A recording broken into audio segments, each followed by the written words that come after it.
Hey divas, we have enjoyed bringing you podcasts week in and week out for the last almost 100 shows. We're coming up to our 100th show. Can you believe that already? And if you've enjoyed listening, please help us keep the lights on here by subscribing to the show and giving us a rating. We'd love 5 stars, but we won't tell you what to do on your favorite podcast platform.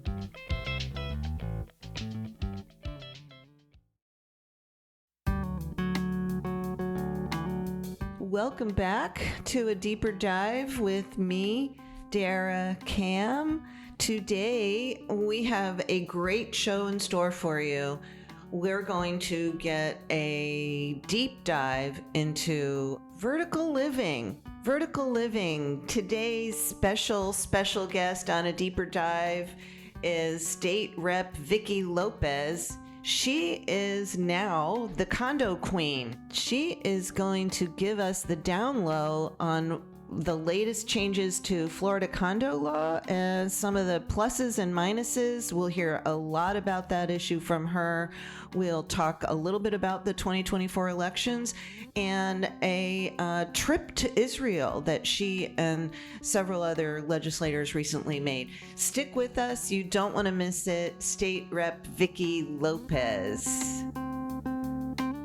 It wasn't until the terrible tragedy when Champlain Towers collapsed that all eyes, seemingly went to condos. And I do believe that because of that terrible tragedy, the legislature did move very quickly to ensure that that would never happen again in Florida.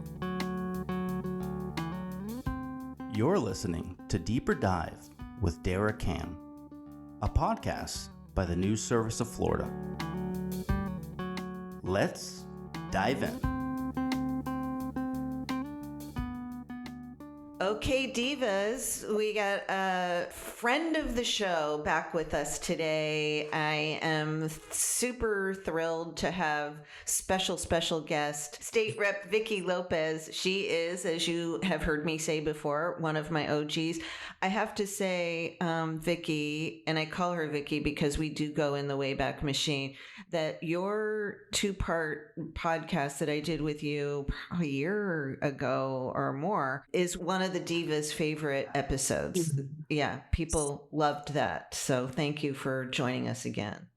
Oh, it's such a pleasure to be with you. I love your podcast. I listen to all the interviews. I'm so grateful to be back to talk about an issue that really is, for me, a very personal one and one that I've worked very hard on. So thank you so much for inviting me back, Dara. Let's dig into, when you're saying it's an issue that's very dear to you, it's the condo issue.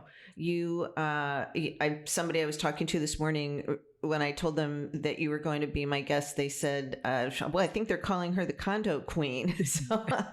So I think that might be kind of a Pandora's box for you. There's a lot going on following the collapse of the Surfside building, horrific event. I can't even remember how many years ago that was now. 3 years. 3 years ago. Gosh, it feels like yesterday when I was watching the recovery efforts for that. So tell us what the changes are and tell us what the hurdles that condo associations and condo owners are facing. So I want to start out by saying that, it's I think condos, as I've has described it in the past, has been sort of the stepchild to whenever we were talking about residential. People forgot that vertical living is very much part of the residential, space. It wasn't until the terrible tragedy when Champlain Towers collapsed that all eyes, seemingly went to condos. And I do believe that because of that terrible tragedy, the legislature did move very quickly to ensure that that would never happen again in Florida. And so I think that's when you realized that, and this was obviously the year before I was elected, they passed what was known as Senate Bill 4D. And that pretty much said, look, we've got to make sure that all these buildings are structurally sound and that they in fact have the finances, the financial health to make repairs when they are required. And that was something that they had learned from the Champlain Towers tragedy, right? And I think it's important for everyone to know that in Miami-Dade County and Broward County, since 1997, they've been recertifying buildings. So buildings in those two counties have always been pretty structurally sound. You ask, how did Champlain Towers then collapse?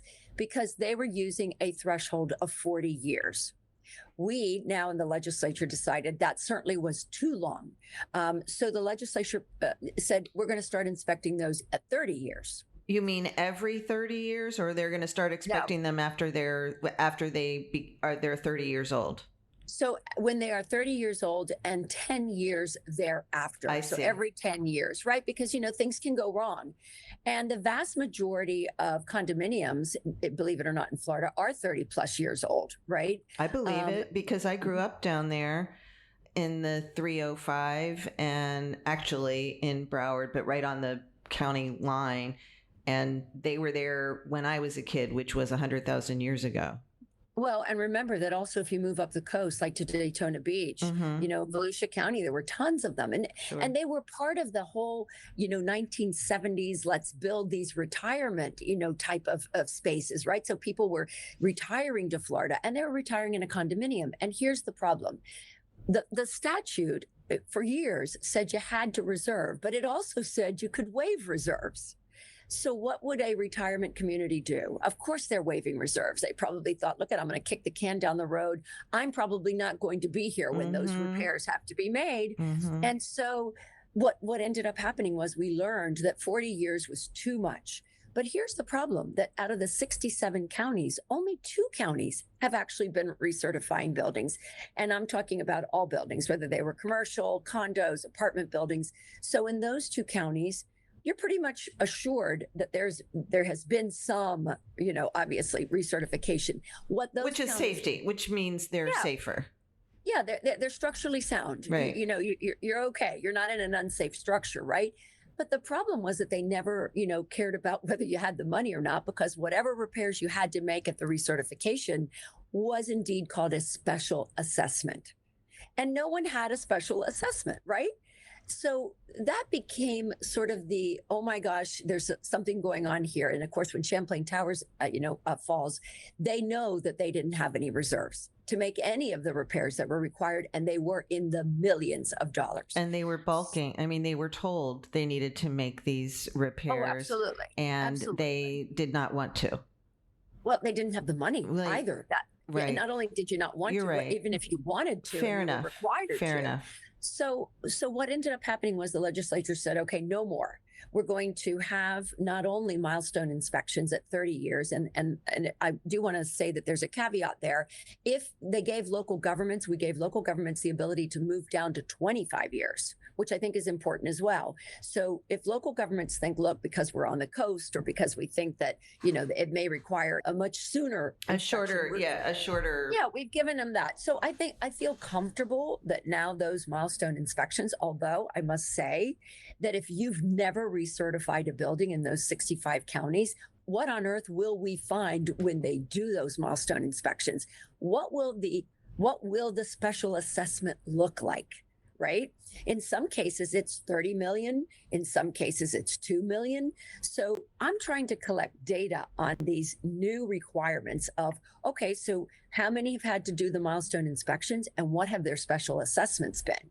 So that's going to be one data point that I want to look at, because that can certainly, make it impossible for people to actually, move forward with the repairs. And I'll tell you one thing that Miami-Dade County did do. It has set aside a fund that for people of a certain, AMI, if you cannot afford it, they are giving interest-free loans up to $50,000 in order to do those assessments. For the individuals to pay towards their condo assessment fees. Correct. So that's been somewhat of a little bit of a help, especially for the retired or, those on a fixed income.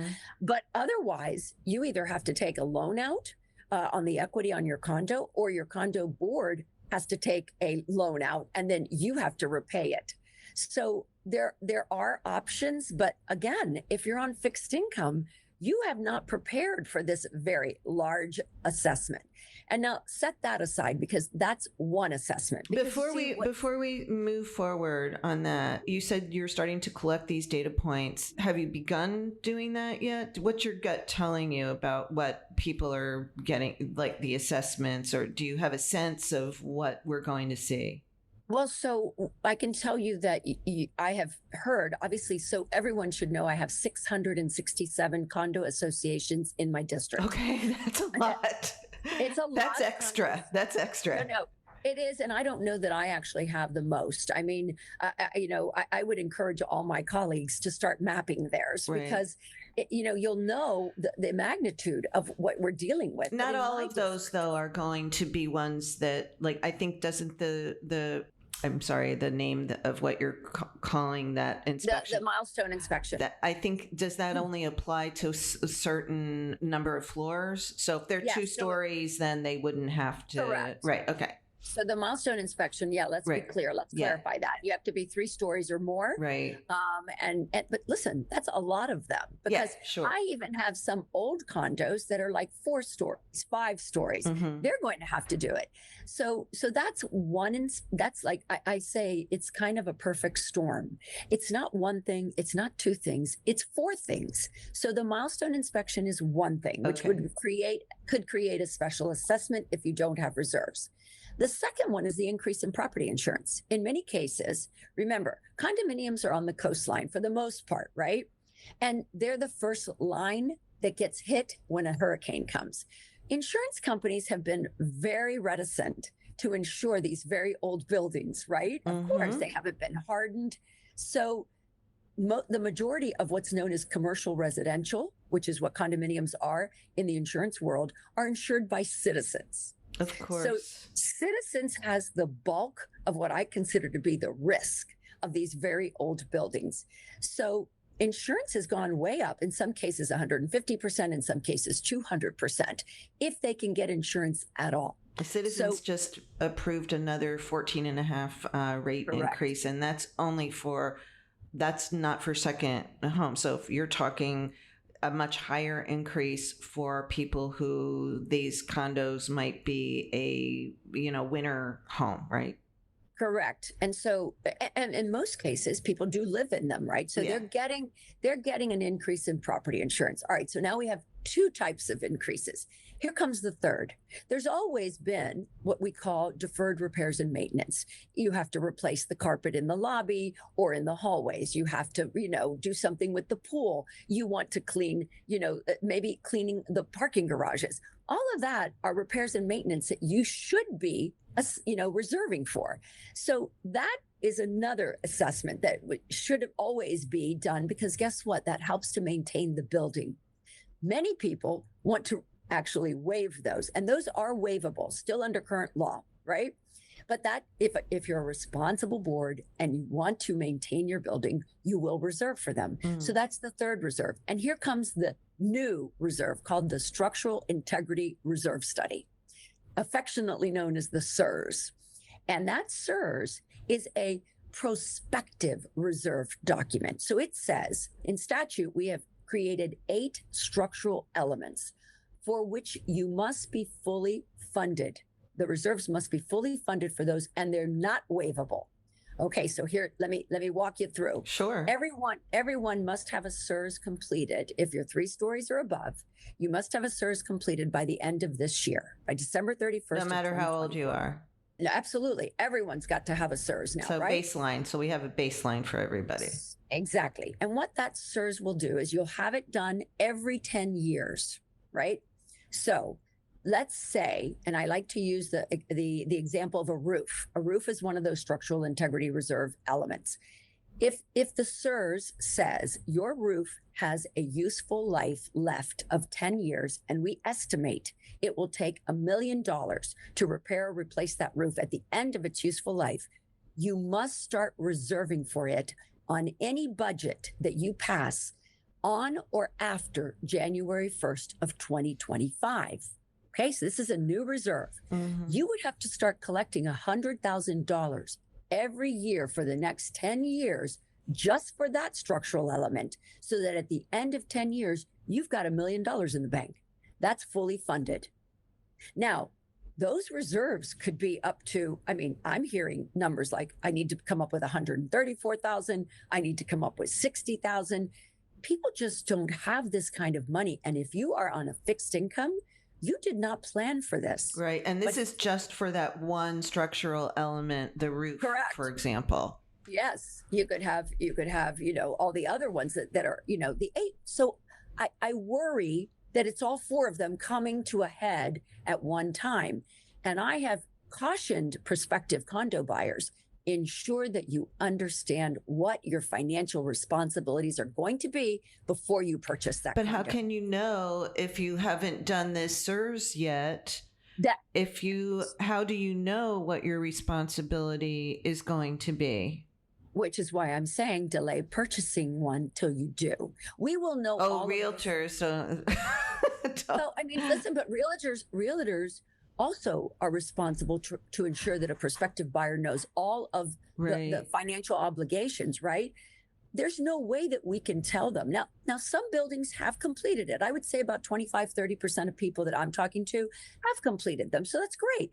You can ask all the questions. Has the milestone inspection been done? If not, when is it due? If it has been done or you're in the middle of it, what's the special assessment going to be?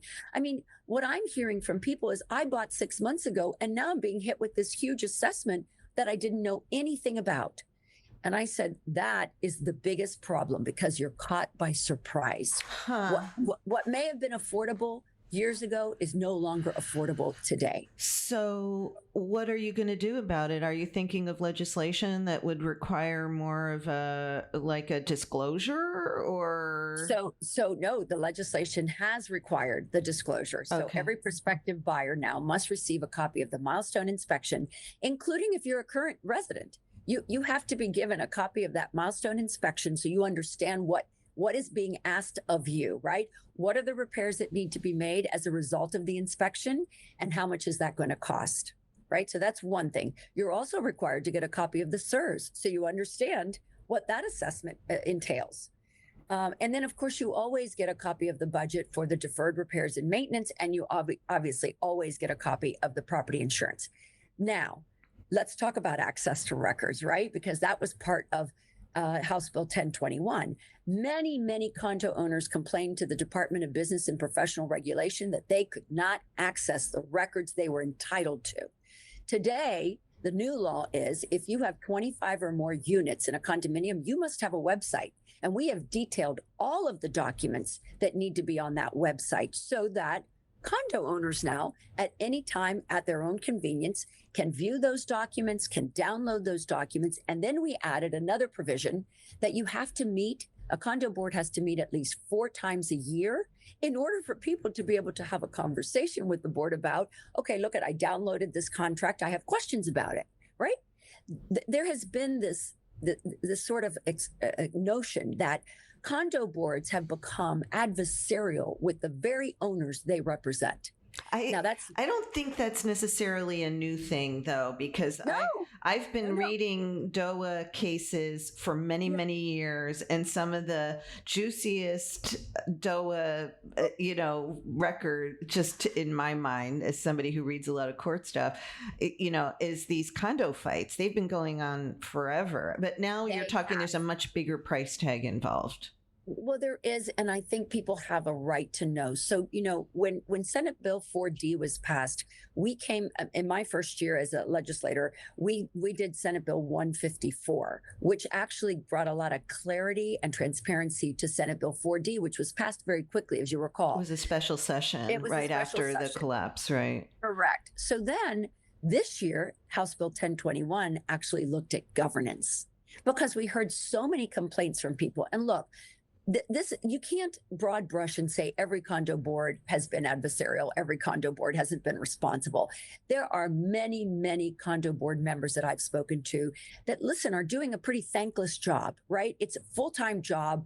And I worry about the fact that, it's condo owners, right? Maybe some of them don't have the experience. They have the desire to serve, but they don't have the experience to actually, govern millions of dollars that they're collecting. So we added a provision that you must take the 4-hour course and every year thereafter a refresher.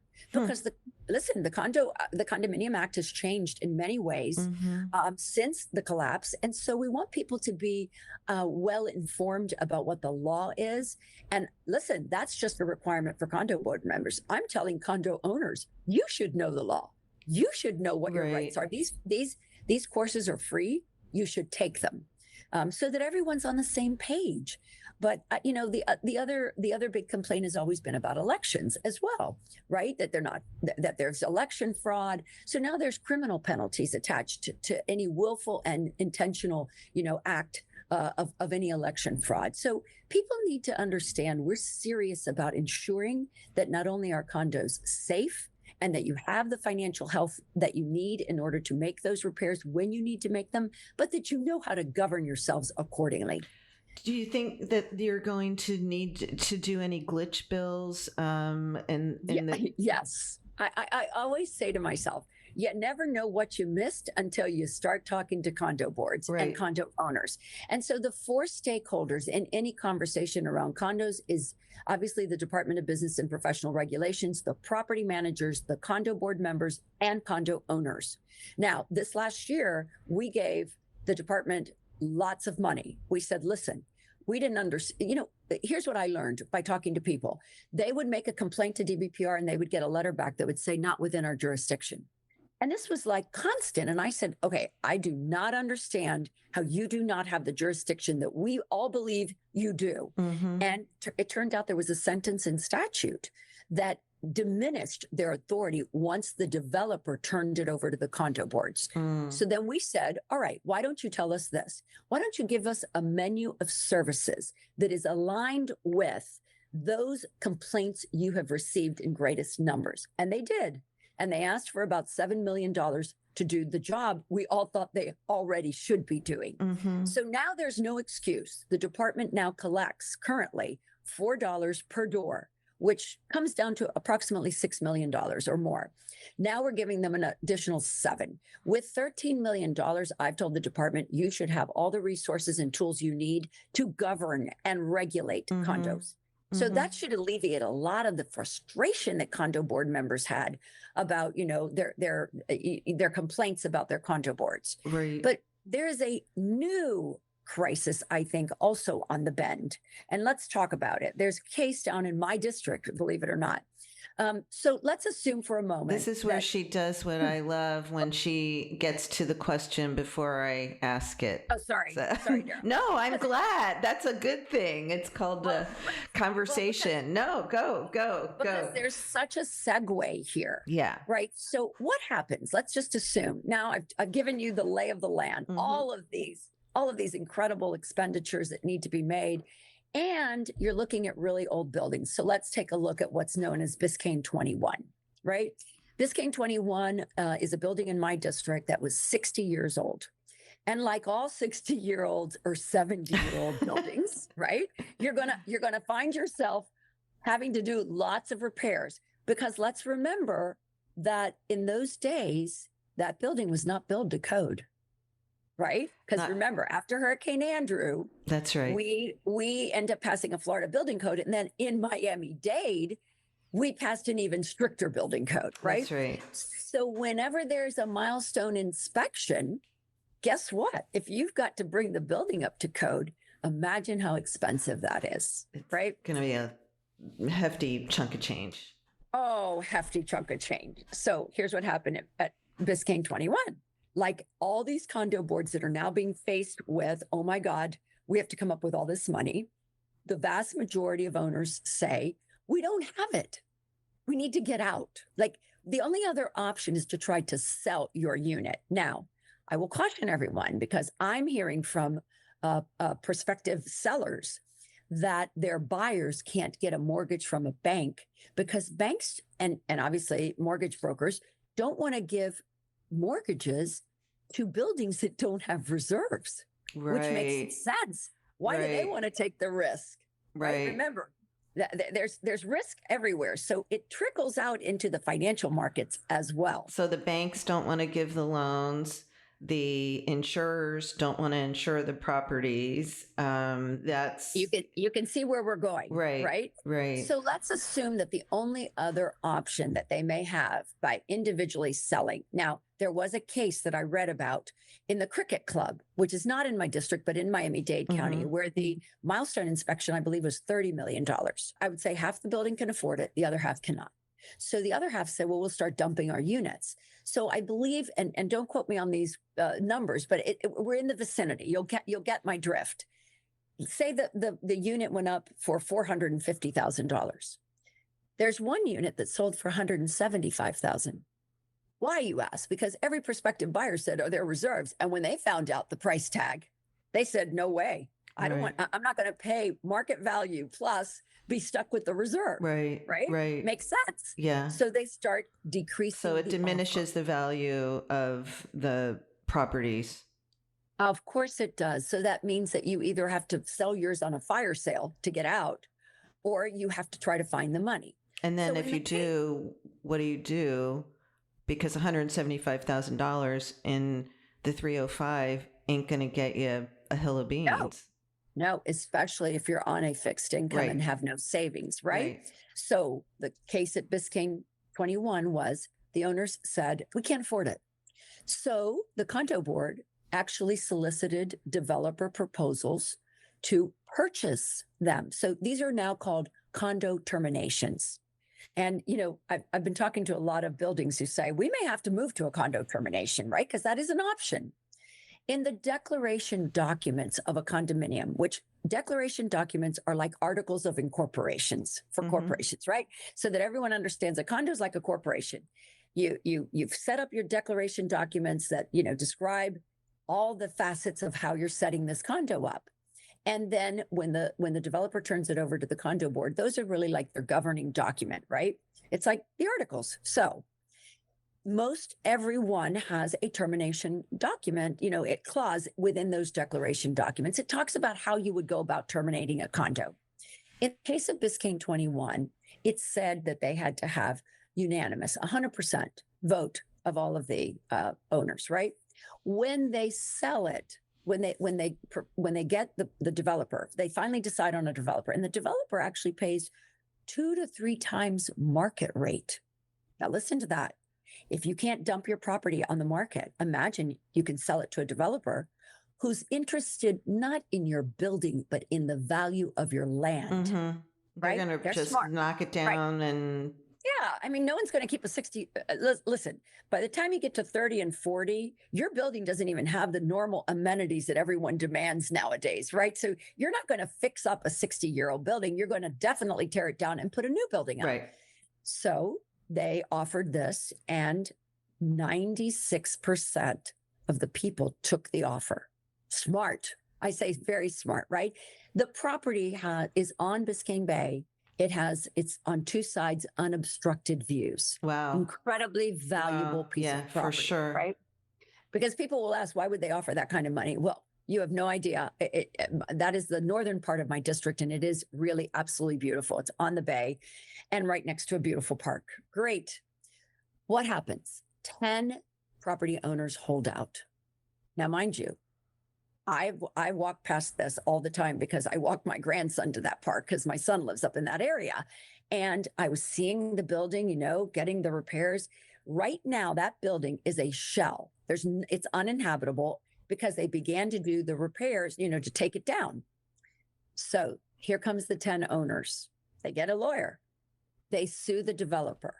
The developer somehow, either the board or the developer, and I can't remember which one at this juncture, modified the bylaws, not the declaration documents, but the bylaws, to move that unanimous vote down to 80%. Well, what they should have done, in my opinion, is used the statute, Section 718 of Florida statutes has a provision called termination because of economic waste or impossibility. Oh, I see. And that one says, notwithstanding any provision in the declaration, the condominium form of ownership of any property can be terminated by a plan of termination approved by the lesser of the lowest percentage of voting interest necessary to amend the declaration. I got They you. would have had it. Right. They would have had it. But these 10 owners went to court and won in court. The developer actually then appealed to the Third District Court of Appeals. And the District Court of Appeals agreed with the owners, those 10 owners. So we should pause there because there are so many ramifications here that I'm afraid of that I may have to come in and fix. The developer has in fact asked the District Court of Appeals to meet en banc, meaning all of them to meet to review this case.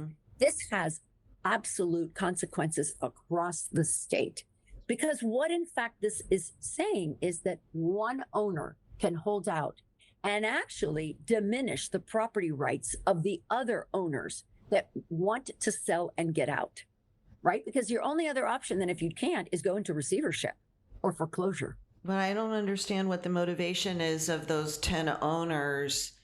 They wanted to stay in the building, Dara. I know, but if it's stripped now, I mean... because guess what? Now they're suing the developer for hundreds of millions of dollars. Sure. Right? Sure. So here's the problem that I see. The obviously the largest one, because I'm a really big property rights, advocate, especially in this case, right, where you see the challenges and your heart bleeds for them because they got to get out. I don't want to set up a cottage industry of lawyers that come in and tell someone, hold out, because we can probably get 10 times what they're offering you. Right, but at the expense and on the back of those that are trying to be responsible to get out because they just simply can't afford it. So this will put a chill on any developer that wants to come in and help on a condo termination because this particular developer has been sitting unable to develop with the property value diminishing by the day as well because all there is on that property is a shell. That property value can't be diminishing, Vicki. I mean, it is a location. That location. Well, I mean, when they are able to, that location it's location, right? Truly. So, but how long? And I don't know whether they had financing. Well, that is the issue. So for sure. I mean, I'm a little bit familiar with this. Just read briefly about it. So what do you think you can do to fix this? Put into the statute, some more strengthen the language about termination? I'm not certain that the language, and I've reviewed the language. I mean, again, I never knew when I became a legislator that I would have to be so proscriptive in statute, right? But I have learned over the last 2 years that statute can be interpreted in many ways by many people, and that's why we're always in court. That's why you say shall instead of may a lot of the times. Correct, but I think in this case, actually taking that provision and actually spelling it out. It particularly given the foundation that I've just laid earlier in this conversation about what they're facing. And I have some history on this. Remember when Hurricane Andrew completely devastated everything and people just abandoned things? You needed to have something that said it's impossible to, because the statute goes on to talk about the impossibility of rebuilding, right. If it's completely, if it's complete, you can't reconstruct, a building. Yeah, there was a lot of foresight and there's addressing some of this stuff that can happen in either a natural disaster or something that happens to a building, right? But I do believe if the court does not meet en banc, and even if they do and they don't clarify this, I absolutely must come in to clarify it because it is impacting every condominium that wishes to terminate. This case, even though it's just specific to Biscayne 21, is setting some precedents here that I cannot allow to continue. And I would imagine that we're going to see an uptick in the number of requests for termination or moves to terminate because of, as you laid out at the top of the show, all of these different economic pressures that are building for condo owners. And not to say, right or wrong, but like people were saying, we haven't been paying enough for property insurance for years and years. Not sure. I'm not an expert on that. I think some Me people neither. say that's not true. I feel like we're paying enough nowadays, but okay, whatever the situation is now, I think we're going to see more of those terminations because people just, quite honestly, unless you're loaded, and not everyone's going to be able to afford all these assessments. Well, and I think that we're coming to a particular place in time now where we realize the condo owners may have been living in an illusionary world, right? If you were paying $500 for your maintenance fee, Mhm. you cannot believe for a moment that that would be sufficient for all the repairs and maintenance on your building to keep it structurally sound. So maybe, and I'm hearing this from condo owners that actually left condominiums and bought single family homes. They're spending far less, obviously, because remember, vertical living means you're paying for all of the common elements. People kind of get inside their little space and say, this is my little unit and I'm really happy here and I'm paying my $500. What they did not know, and probably none of us knew until that terrible tragedy happens, I don't think anybody realized these buildings do need repairs. They do need to be maintained so that they are structurally sound. Well, anybody who's a homeowner knows that. I mean, you get a tree fall on the roof, you don't even have to have that. There's constant, I call it like the joys, and ironically or sarcastically, I guess, the joys of home ownership. It's just, there's a constant, never ending something that needs to be fixed. Correct. And I think, it's funny. I live in a condominium. My condominium building is consistently doing things. Like I marvel at how much they do every day. And the other thing is that many of the legislators don't live in condominiums, right? So this is a world that is very foreign to people that live in single family homes. I happen to live in one. I happen to have 667 of them. I also know where all the condominiums are in Florida. Obviously, Miami-Dade has the most, followed by Broward, followed by Palm Beach. Mm-hmm. So it's all in South Florida, right? And if you ask citizens, that's where all the risk is, too, for their condo coverage. I mean, there's up here in the Panhandle, there's got to be a lot of condos, too, in the Destin area, Pensacola, Panama City. There's some, but not as many as you would think. And honestly, when I look out my window, when I realize I'm looking at my district, I'm like, wow, no matter where I go, there's a condominium. What are people telling you? Are they coming up to you and stopping you at Publix and saying, like, I'm going to have to move? What are the people in your building telling you?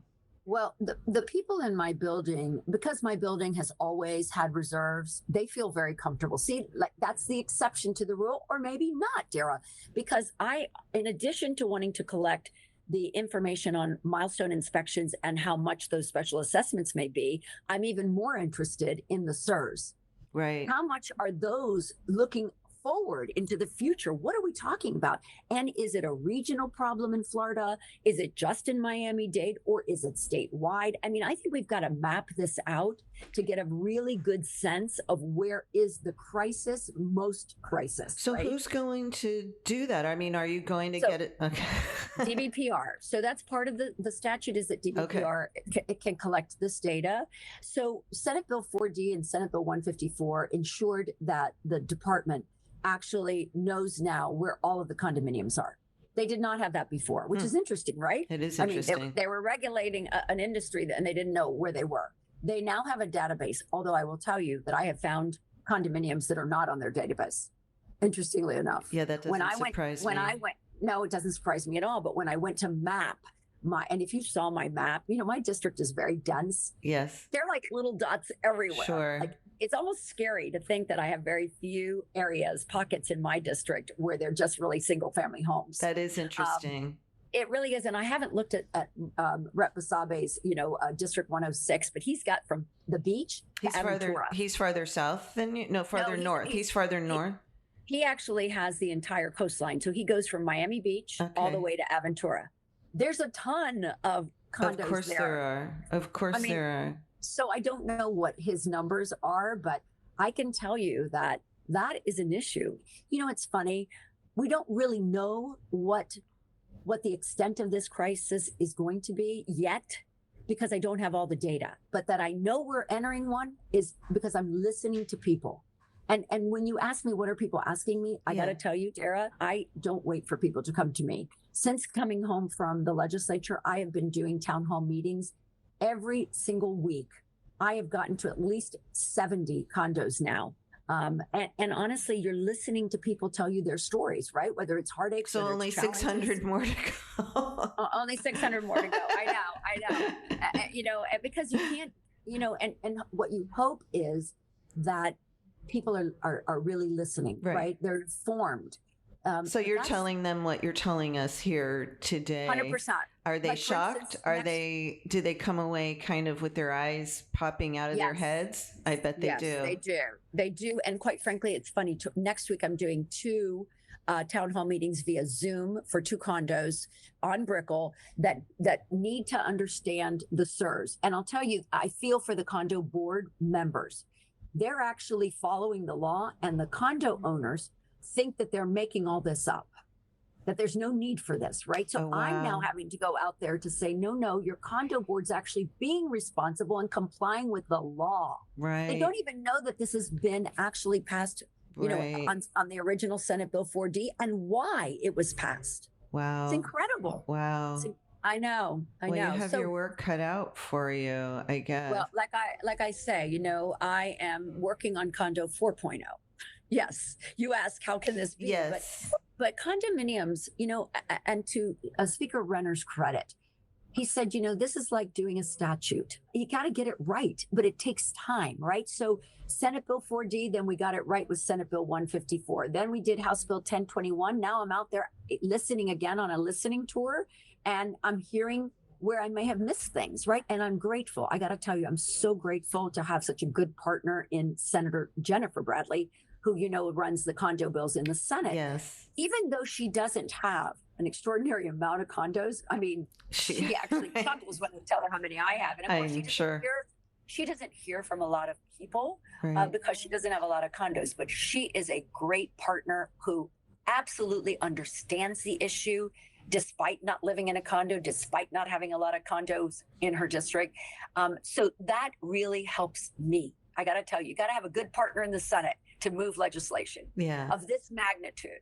So she and I have already talked this summer. I told her I'm collecting all kinds of great information for her to look at. And so we're excited. Look, we're going to meet with the department on Friday to talk about how they're implementing the laws, right, that we've passed. We want to have a really good sense of it. And then we want to move forward with more reforms. I was looking at an article, I shared it with you this morning, about a condo board that the members of the board quit, because they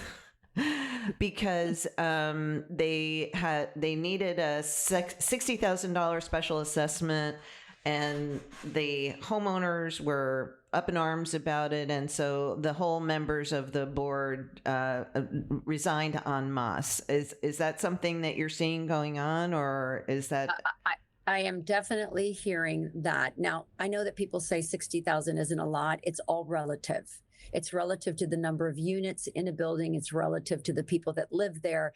And so if you hear that I have to come up with, the board has to come up with 60,000 and I have to come up with an additional, I don't know, 2,000. This was 60,000 per household. So, okay. So that is a lot of money. It is. And quite frankly, you can expect a revolt from the condo owners, particularly if they can't afford it. So the first thing that they do is they attack the condo board members. And I think condo board members are saying, look, this is what is required. And I'm going to take the brunt of it, of living in a space with people that are angry at me and are saying bad things about me and think that this is all my idea when this is the law. So I fully expect people to begin to resign, because who needs it? It's a thankless job. You don't get paid for it. You're trying to be, fiscally conservative. You're trying to do what the law says, and people are not happy in your building. The last thing you need is to be hated in your building. That's right. It's your home. Right. Again, the challenges of vertical living. Yeah. And then another issue that you highlighted is the hotel condos. Yes. So I have 8 hotel condos in my district. I don't even know what a hotel condo is. So, okay. So it's a condominium that is attached to a hotel, right? Okay. So I'll use the example of the Ritz because I have one in my district. So, the Ritz has its hotel course you on one do. side. Of course I do. Of course I do.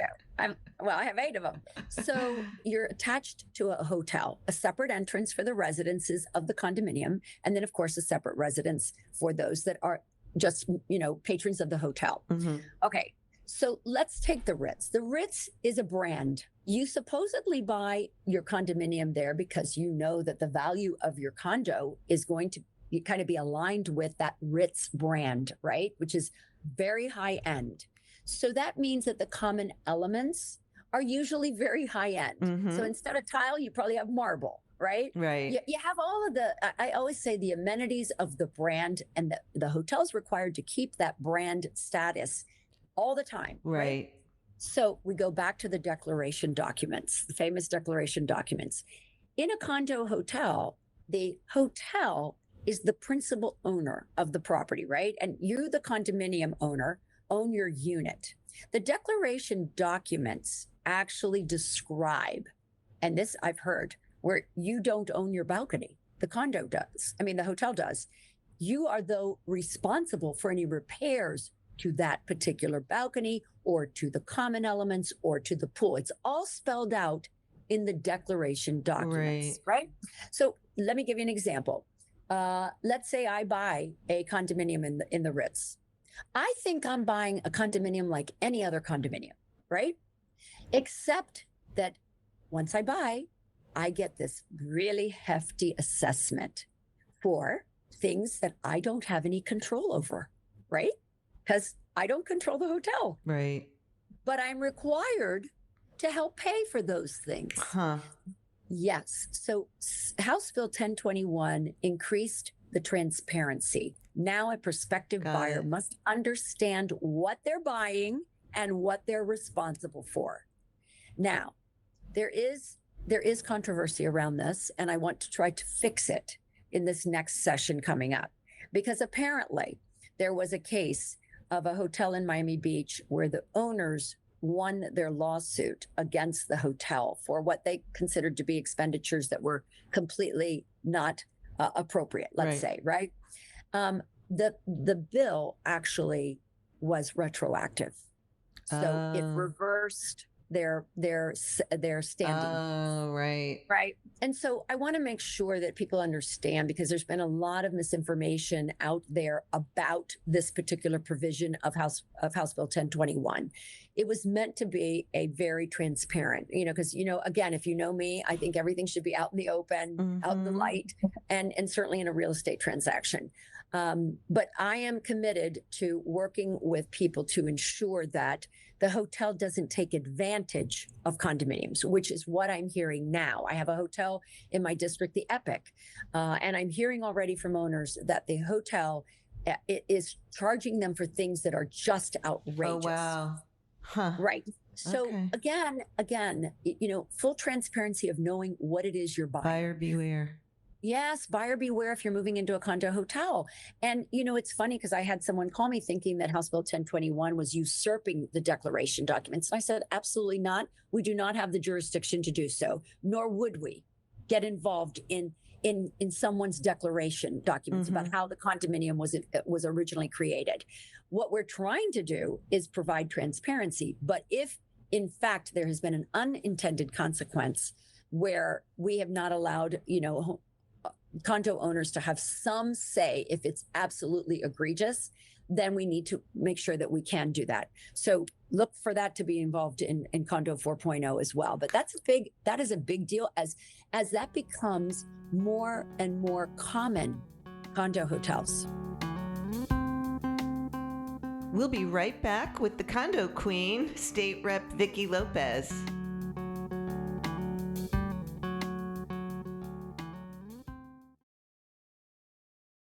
At Tampa Electric. We're proud to provide 99.9% service reliability in blue skies and gray. We're modernizing our grid to increase resilience for the families and businesses that depend on us every day. Year-round, we harden our system against extreme weather by burying power lines, maintaining line clearance, improving substations, and upgrading systems to restore power faster. Because the work we do now means reliable power for a bright future. Learn more at tampaelectric.com/reliability.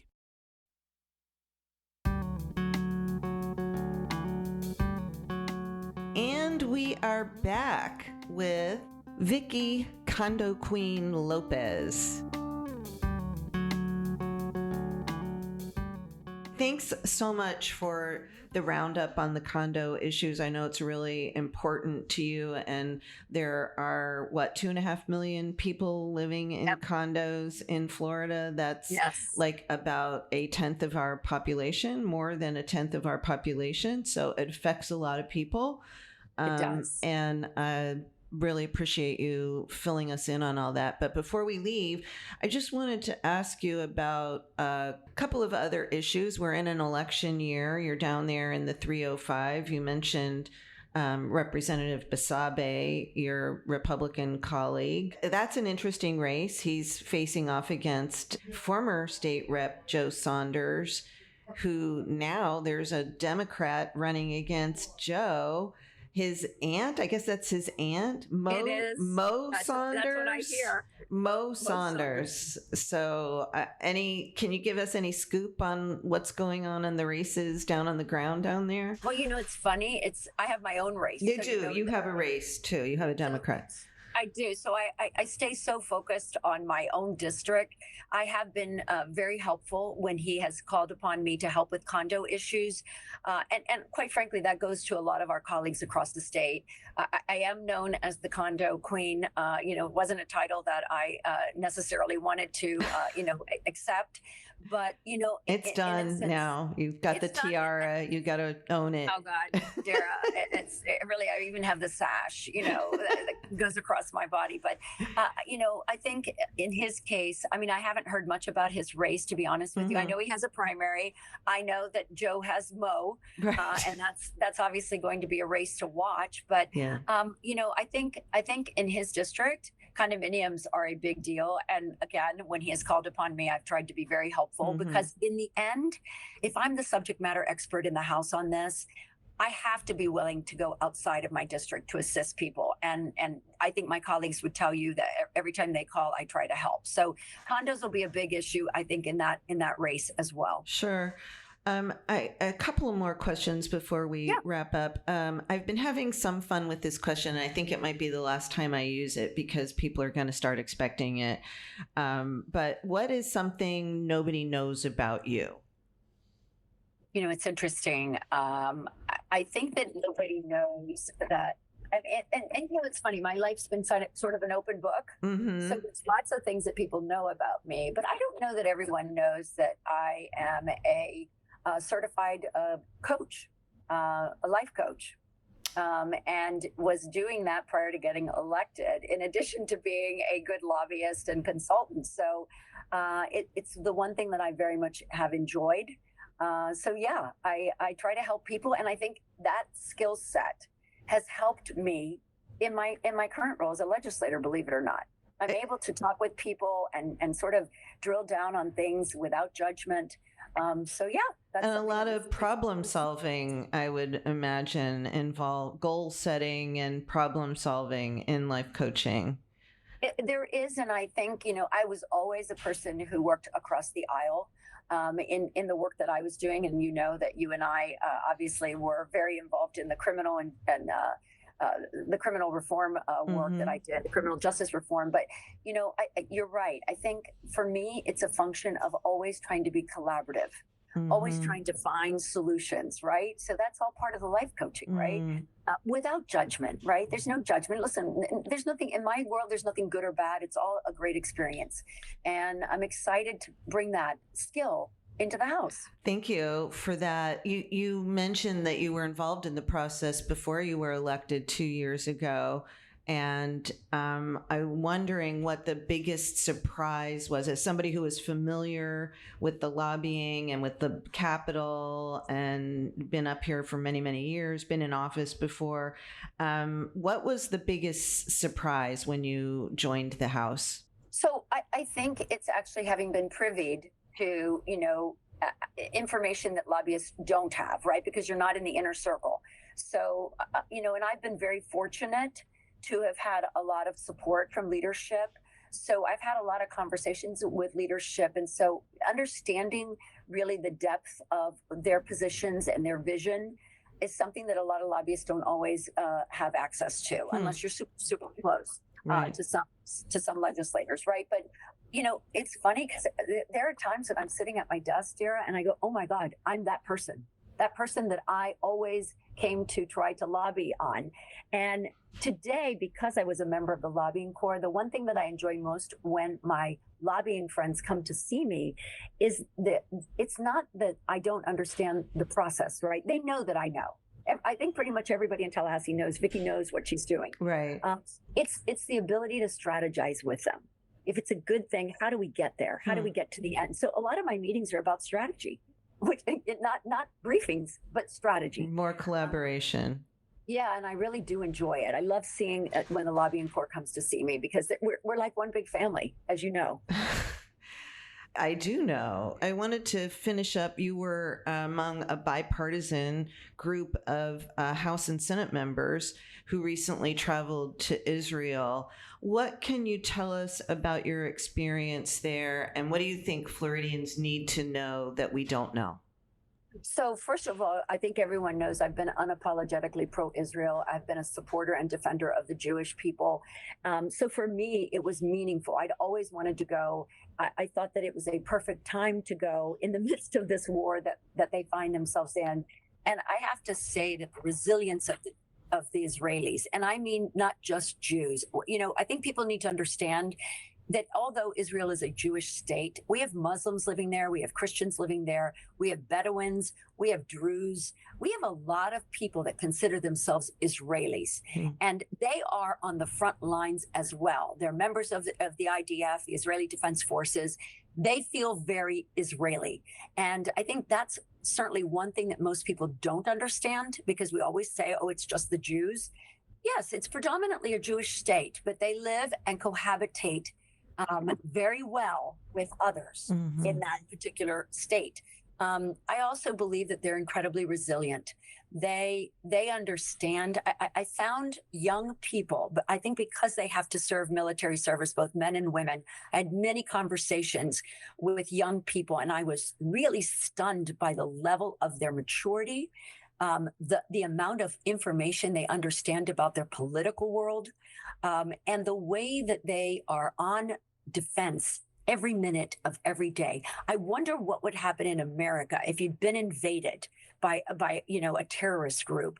If people would understand the Israelis are every single day worried about their lives, the lives of their families, their properties, and having gone to visit the kibbutzim where the tragedy first occurred when they came across, when Hamas came across into Israel, and having gone to the music festival and having had conversations with families of the hostages, I think you really get a sense of the absolute tragedy that this was, and that in fact, unprovoked. I mean, it is shocking to see the struggle. The nation is still in shock.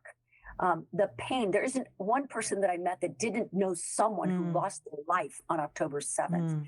But the resilience of these people is really amazing. It's just that they're going to survive with or without us, which is really interesting. No matter what it takes, they are going to defend Israel. And that means everyone who considers themselves an Israeli. And I also learned that, listen, Israel's the low-hanging fruit. We, America, are the real target for Iran and its proxies.